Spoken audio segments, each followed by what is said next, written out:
Chef Tony Matassa for BarbecueGuys.com. Today we're going to be doing my version of the Pollo Loco, the drunk chicken. I'm going to be using the Revio Marivac system, which is a really cool system. I'm going to do a few different recipes on this today I'd like for you guys to see. It can do a whole lot of things. But for the drunk chicken itself in particular, I'll also be using this accessory from Grill Pro. I'm not going to be using a can today. You can stick a beer can in there if you'd like. I do have beer, but since I have the Revio, the way it works is it puts the product that you put in here under a vacuum, which stretches out the fibers of, I want to say chicken, but anything, vegetables, chicken, beef, lamb. And so the fibers stretch, all the liquids and seasonings are able to go inside of the product, and within about 5 or 10 minutes, the pores begin to close back up. So it closes them back up while all the stuff is in there. It allows your product to pick up about 10% of its weight in the marinade and seasoning that will be in the system. I'm going to show you how this works. All you have to do, of course, you want to wash and clean this out first. Instead of having to rub and shove and whatever else, you just put the pollo in there. I'll be putting my liquids next. I have the juice of 1 lemon, about 2 tablespoons of honey, about 1/4 cup of Worcestershire sauce, about 1/4 cup of extra virgin olive oil,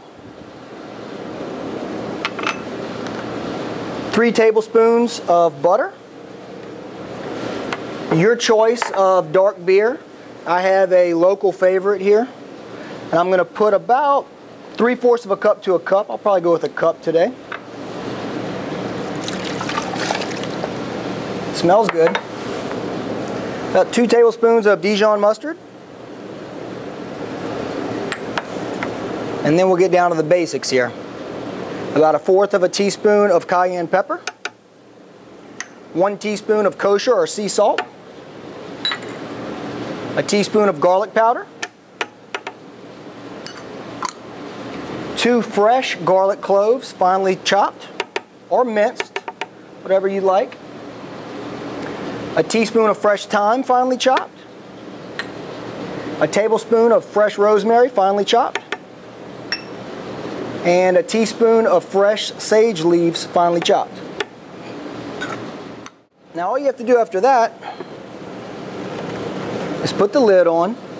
You turn this dial, and it comes with really cool laminated instructions and a book on marination times and all that kind of stuff, which I've already looked at, so I won't need that today. But your first time, you might need that for reference.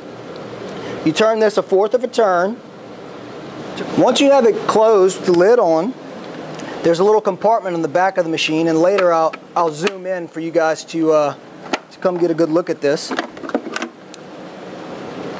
All you do is you stick the tip of this in the top, turn the machine on, and then there are 3 buttons here. There's the on-off, there's a button that says Marivac, which is the vacuum part of the system, and then after that, this button is for the different tumbling times. So it's not like you have to try to figure stuff out. It's very well laid out. But the first thing we'll do is turn the vacuum on, which will go for about 2 minutes to pull all of the air out of the canister.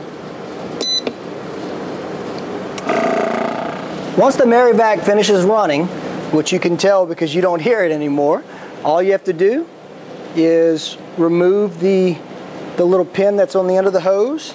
And all this stores in the back, as I said earlier, in a little compartment. It's really pretty cool. Then you turn it all the way to tumble to make sure it's locked and can't fall out of there. You wouldn't want your chicken and stuff to fall out. Now, I don't have to do anything. I don't have to shake this thing. I do nothing. I just set it right here.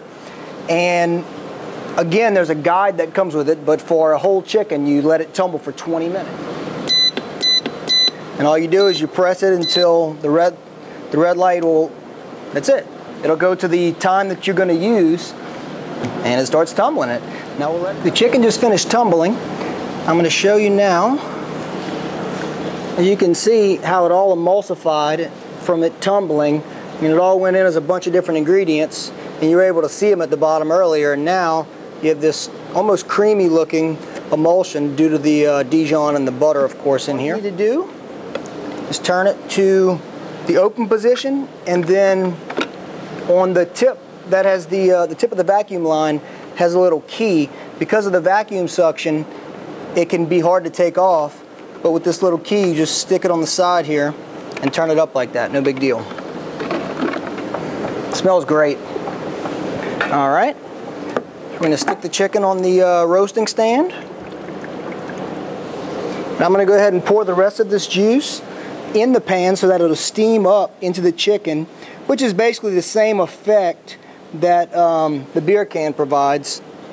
The beer from the can usually just steams upwards with the herbs and stuff into it inside of the chicken, but we won't need to do that since we put it in the Merrivac. I'm going to get this guy on the grill.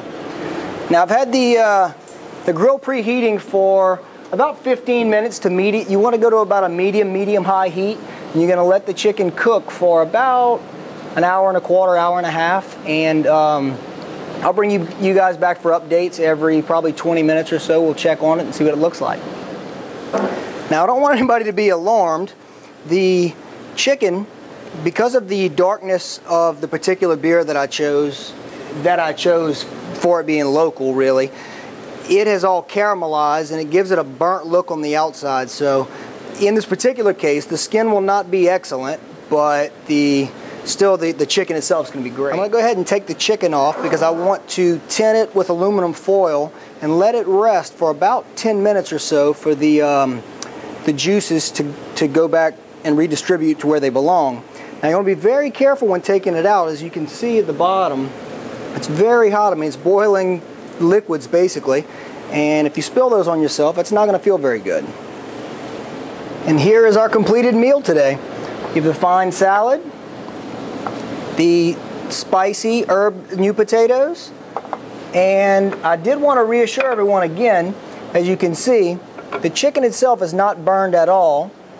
The skin merely caramelized due to the fact that I chose to use I wanted to use a local company's beer, and the flavor on it, but the flavor on it's excellent. It's just that it was such a dark, heavy beer that it caramelized really bad on us. But all in all, I'd still say it's coming out to be a very fine dinner. I would love to stick around and show you all the other wonderful things that you can do with the Revio Merrivac, but I have chicken, salad, and potatoes to eat. So until next time, remember, at Shoppers Choice and BarbecueGuys.com, we smoke the competition.